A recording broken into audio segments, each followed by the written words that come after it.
Takbir.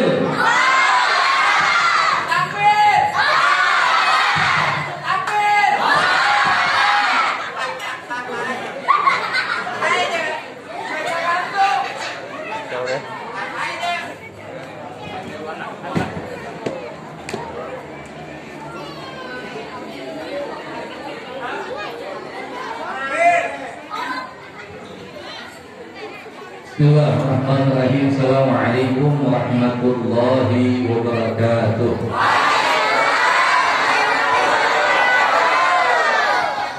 Bismillahirrahmanirrahim. Alhamdulillahilladzi an'ama 'alaina ni'amahu ni'aman katsirah. Asyhadu an la ilaha illallah wahdahu la syarika lah. وأشهد أن محمدا عبده ورسوله لا نبي بعده اللهم صل وسلم وكرم وعظم على هذا النبي الكريم سيدنا وحبيبنا وشفيعنا ومولانا نبينا محمد وعلى آله وأصحابه والتابعين لهم بإحسان إلى يوم الدين أما بعد. Yang sama kita muliakan, yang sama kita cintai kepada segenap fadilatul habaib, para kiai, para asatidz. Khusus untuk kita bercinta Kiai Haji Zaki Umar yang baru saja menyampaikan tausiah, sekaligus beliau juga pamit untuk kembali ke tempat beliau. Kita doakan mudah-mudahan Allah panjangkan umurnya. Apa yang beliau sampaikan senantiasa bermanfaat buat kita semua. Dan juga tidak lupa kepada akhina fillah Ustadzuna al-Fadil Al-Ustadz Abdul Rahman Jailani, atau yang lebih dikenal dengan Ustadz Ujai. Jadi ibu kalau suka nonton TV, Ustadz Ujai ini pasti mukanya udah gak asing lagi. Beliau ceramah iya, main sinetron iya, terakhir main TikTok juga iya.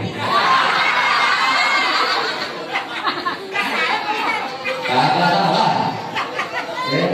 Jadi yang mau lihat beliau di TikTok, ketik aja Bang Ujai. Ya betul itu, Bang Ujai ya, Bang Ujai, UDJAE. Nanti ibu ketemu akun beliau ada di TikTok namanya Bang Ujai. Nanti ibu buka. Gue rampok lu. Jai, lu dibilang joget gitu. Enggak, beliau di TikTok tetap dengan dakwah. Jadi ibu gak usah bayangin beliau joget sampai ke bawah, enggak. Ya. Kemudian juga tidak lupa kepada segenap DKM Masjid kita tercinta, sekaligus Jamaah Majlis Safinah An-Najah. Khusus kepada semua jamaah, baik kaum bapak dan juga kaum ibu serta adik-adikku tercinta yang mudah-mudahan kita semua senantiasa dirahmati Allah. Amin ya rabbal. Saya sebetulnya bukan tausiah karena saya sudah ada rutin di sini. Ini mungkin lebih pantas sambutan. Ya. Saya mengapresiasi buat semua DKM panitia yang sudah begitu semangat mempersiapkan acara pada malam ini. Ya. Ini panggungnya Masya Allah. Panggungnya cakep, jamaahnya cakep, masjidnya cakep. Cuma satu yang gue mau tanya kepada panitia, ini sebetulnya panggungnya madep kemana? Panggung ini gue punya madep ke sono dan goyang-goyang sengklek kalau itu, madep ke depan kosong. Acuy paling mokis dah acuy. Ayo, mudah-mudahan dari banyak panitia di bawah Allah dengan pahala yang melimpah ganda. Amin ya rabbal Ibadallah, saya tidak panjang kalam mengingat situasi kita masih dalam keadaan pandemi supaya tidak terlalu malam selesainya. Mudah-mudahan kehadiran kita di sini dan duduknya kita panjatkan doa, mudah-mudahan Allah selamatkan kita semua. Allah sehatkan badan kita, Allah berkahkan kampung kita, Allah jauhkan COVID daripada kita. Amin ya Rabbal Alamin. Kalau bicara tentang maulidnya Habibuna Al-A'lam Sayyiduna Muhammad sallallahu alaihi wa alihi wasallam, saya husnudzon bahwasanya semua yang hadir di sini sudah paham tentang maulid Nabi. Karena insya Allah kita bikin maulid Nabi bukan cuma di tempat ini doang, betul? Setiap kampung, setiap majelis itu biasanya setiap masjid, khususnya di Jakarta, tiap bulan maulid pasti bikin maulid Nabi. Bahkan di tengah-tengah pandemi sekalipun tidak menurunkan semangat kita.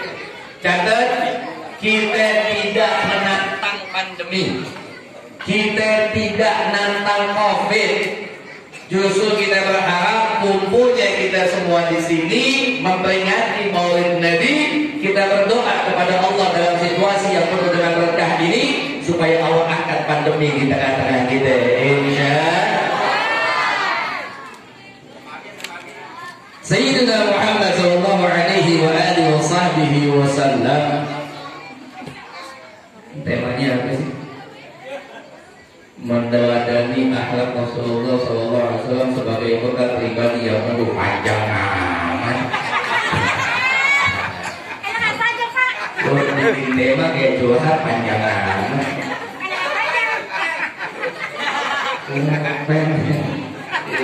Bocah alay.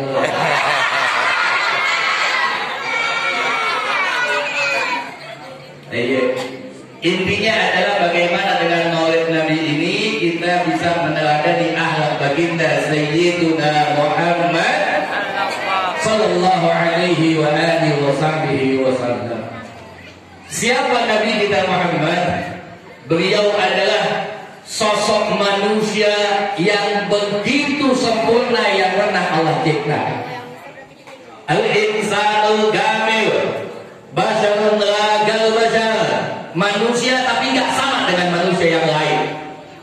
Jadi kalau ditanya adakah manusia sempurna di Indonesia di atas muka bumi ini, jawabannya ada. Siapa beliau? Baginda Sayyidina Muhammad. Dan bahkan di dalam ayat Maulid Nabi yang suka dibawakan, kalau bicara tentang Nabi Muhammad, siapa beliau? Laqad kana lakum fi Rasulillahi uswatun.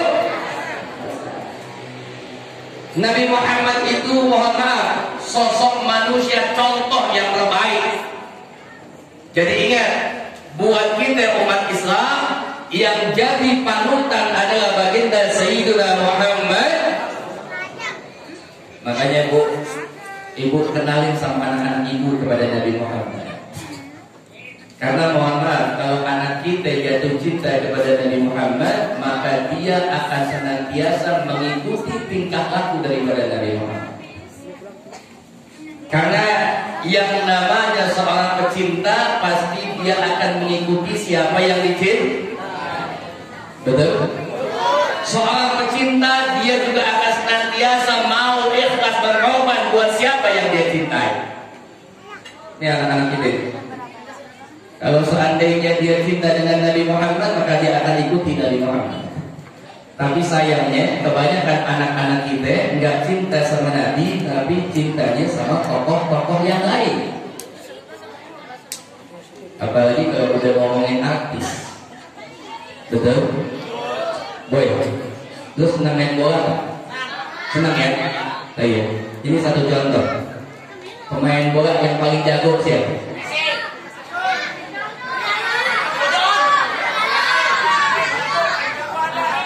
Adu.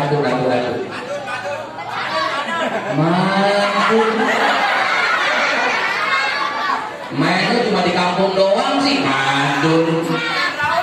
Tadi pemain bola paling top siapa?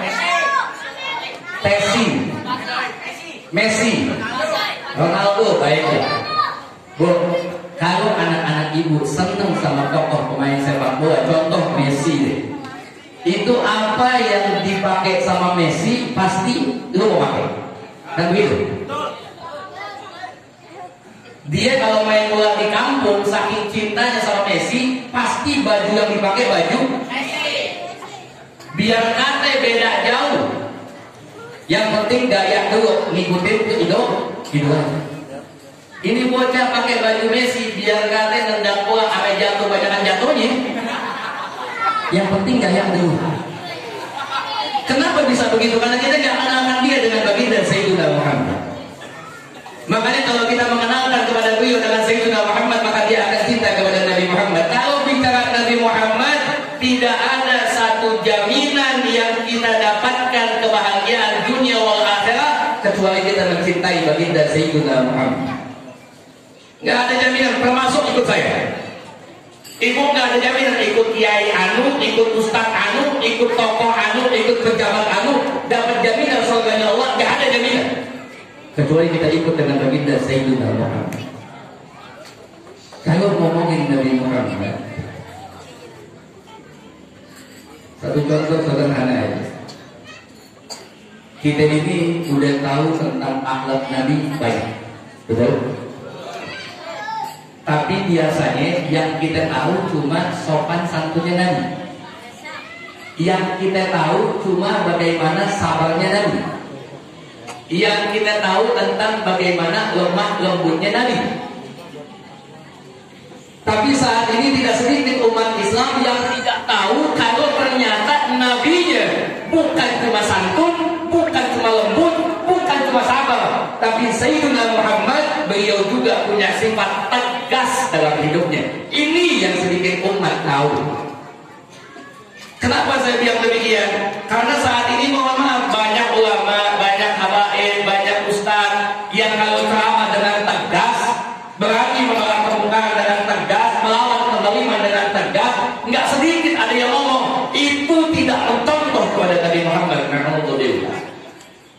Sehingga saat ini ulama-ulama yang tegas banyak yang benci ya, banyak yang nggak demen.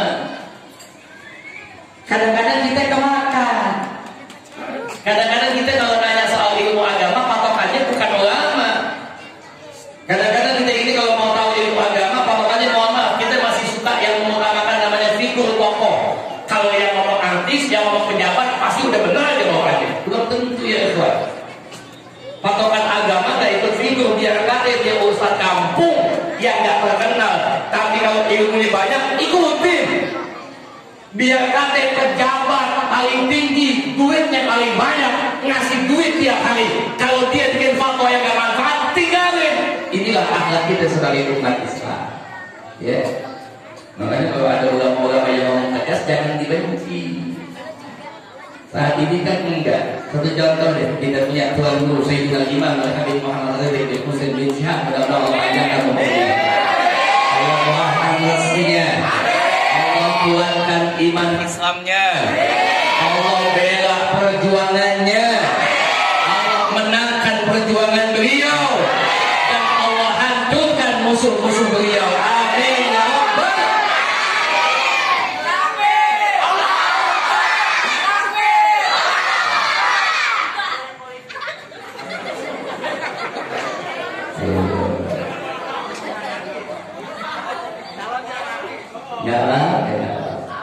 Ya mudah-mudahan yang takbir duluan pahalanya lebih banyak. Yo kadang-kadang lagi gini takbir loh, besok malam itu bokinan juga buat abok. Iya, kadang-kadang anak muda kan sengkeknya luar biasa. Ini musim COVID nih, ketemu ustaz nggak mau cium tangan. Kenapa? Takut nempak sama COVID. Ketemu orang tua nggak mau cium tangan. Ketemu siapa aja nggak mau cium tangan. Kalau mau begitu kudu adil, semuanya juga begitu. Nih kadang-kadang nggak ketemu ustaz nggak mau cium tangan, ketemu orang tua nggak mau cium tangan. Kenapa? Alasannya COVID. Begitu malam minggu ketemu bokit, pegangan tangan nggak takut COVID. Bocah sombong lu. Ya, ini masjid alhamdulillah nih salah satu masjid yang jarang di Jakarta, masjid ini. Kenapa saya bilang jarang? Karena saat ini biasa di Jakarta masjid itu ubin udah cakep, cuma dikasih tanda silang percis kayak kotak TPS. Betul kan? Ini masjid alhamdulillah nih masih bersih masjidnya, ya. Makanya kayak artinya begini. Kalau juga ada ustadz, ada dai yang menyampaikan dengan tegas, jangan dibenci. Ingat, kita ini dijadikan sama Allah sebagai umat yang terbaik. Kuntum khairu ummatin ukhrijat lin-nasi ta'muruna bil ma'ruf wa tanhauna. Bukan cuma mengajak kepada kebaikan ya ikhwan. Kalau mengajak kebaikan semua juga bisa. Kenapa? Karena yang namanya ngajak kebaikan itu biasanya resikonya lebih sedikit dibandingkan dengan menolak daripada yang namanya kamu. Ente nih, ada anak muda duduk, yuk sholat yuk. Kita ngajak kebaikan, mohon maaf, itu gampang. Tapi buat menolak kemungkaran, melawan kezaliman, itu nggak gampang. Kenapa? Karena kita berhadapan dengan resiko yang lebih besar. Nggak mustahil kita dimusuhin, dicaci, dimaki. Makanya buat kita yang cuma bisa mengajak kepada kebaikan, tapi belum bisa melaksanakan yang namanya menolak kemungkaran, kalau ada yang sudah lebih dulu bisa, jangan benci mereka, berterima kasih kepada mereka, sebab mereka kita tidak kebagian dosa karena sudah ada yang mengerjakan ibadah. Ini kan enggak. Kita belum bisa melawan kezaliman, kita belum punya keberanian menolak kemungkaran. Begitu ada saudara yang berani, ada teman yang berani, bukan kita bilang, kita kasih maki. Alasannya cuma satu, Nabi itu kan sabar. Nabi emang sabar, betul. Tapi ada tempatnya. Jangan mentang-mentang dikasih dalil sabar, kemana-mana bawaannya sabar mulu. Begitu pulang ngaji, anak muda pulang ngaji, tiba-tiba mama lewat samping gang, ada anak muda lagi habis ngokip, lagi sempoyongan. Yang pulang ngaji, palanya denyopak. Kata yang ngaji, innallaha ma'as-sabirin. Allah sama orang yang sabar. Begitu sampai rumah, anak nangis, ditanya kenapa? Tabuk tetangga. Salah kamu apa? Enggak ada. Kata bapaknya, tenang nak, innallaha ma'as-sabirin. Allah sama yang sabar. Begitu buka pintu kamar, bintik diperkosa. Bapak cuma diam di pintu, kata bapaknya, innallaha ma'as-sabirin. Ini bukan sabar, namanya laki PA. Nabi diperkosa cuma ngelus dada, lawan, betul. Nabi mencontohkan kesabaran, betul. Tapi semua ada tempatnya. Ketika kita yang dihina, terima. Ketika kita dicaci maki, terima. Tapi ketika agama yang dihina, hukum Allah yang dihina, maka sabar kita yang terbaik adalah dengan melawan mereka yang berani menghina hukum Allah. Insya artinya begini, ulama itu dalam menyampaikan dakwah macam-macam. Ada yang pakai lemah lembut, jamaah ada yang senang karena begitu tersentuh hatinya, betul. Tapi ada juga yang ceramah dengan tegas. Jangan salah, jamaah juga banyak yang senang. Artinya sentuh hati umat dengan kelembutan, bangkitkan semangat umat dengan ketegasan. Bahkan terkadang ada yang ceramah sambil pakai lucu-lucuan. Supaya apa? Supaya masuk juga ilmunya. Ini kadang-kadang kita sampai sekarang, mohon maaf, jangan undang Ustaz Anu, jangan undang segala macam. Dulu cara cinta sama itu kenal tegas beliau. Tidak boleh. Musuh kita nih enggak melihat bagaimana kita menyampaikan. Kalau ada yang tidak Habib Rizik dibenci karena ketegasannya, harusnya Ustaz-Ustaz yang lucu tidak dibenci, betul? Sekarang saya tanya, Ustaz Abdul Somad lucu nggak? Dibully nggak? Tetap dibully. Kenapa? Karena meskipun beliau menyampaikan dengan kejenakaan, menyampaikan ada lucunya, tapi isinya tentang syariat agama. Musuh Islam nggak melihat. Lo mau lucu ke, lo mau tenang ke, lo mau adem ke, lo mau tegas ke. Tapi kalau bicara syariat, Musuh itu mandang isi ceramahnya.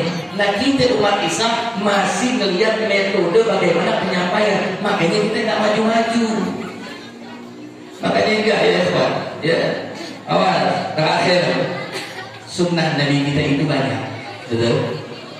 Kita akui masih banyak sunnah Nabi yang belum bisa kita jalani. Kalau ada sunnah Nabi yang kita nggak bisa jalani, jangan benci sunnahnya. Nggak boleh. Kalau ada sunnah Nabi yang kita nggak bisa, yang disalahkan siapa? Ya kita. Karena harus kita akui sunnah Nabi itu adalah contoh yang terbaik. Kalau Nabi Muhammad cuma angkat tangan, cuma doa, maka Nabi Muhammad tidak akan pernah memerintahkan kita untuk mohon maaf, menolak kemungkaran dengan menggunakan tangan yang kita punya. Meskipun diartikan dengan kekuasaan, tapi kata Nabi, man ra'a minkum mungkaran falyughayyir biyadihi. Yang lihat kemungkaran kalau dia mampu rubah dengan tangannya. Kalau Nabi nggak tegas ibu nggak akan